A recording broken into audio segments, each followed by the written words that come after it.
માં છેલ્લા 10 વર્ષથી ગુજરાત પબ્લિક સર્વિસ કમિશન દ્વારા જે મૌખિક ઇન્ટરવ્યુ રાખવામાં આવે છે ત્યારે આ મૌખિક ઇન્ટરવ્યુની પ્રથા એ જ્ઞાતિવાદી પ્રથા બની ગઈ છે।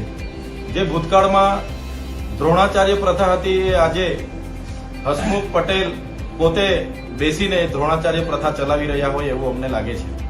છેલ્લા 10 વર્ષમાં જેટલી પણ ભરતીઓ કરવામાં આવી છે તમામ ભરતીઓમાં એસસી એસટી ઓબીસીના જેટલા પણ ઉમેદવારો હતા એને સીધી રીતે એમની સાથે હળહળતો અન્યાય આ જીપીએસસીના ચેરમેનો દ્વારા કરવામાં આવ્યો છે। તાજેતરની આપણે વાત કરીએ તો જીપીએસસી ક્લાસ 1-2 ની જાહેરાત ક્રમાંક 2022-23 20 નંબરની જે જાહેરાત હતી એનું પરિણામ 19/3/2025 માં આવ્યું છે। એનું અમે વિશ્લેષણ કરતા અમને એમાં માલુમ પડે છે કે એસીબીસી ના 12 ઉમેદવારો જેઓ લેખિત પરીક્ષામાં 112 થી લેખિત પરીક્ષામાં 412 થી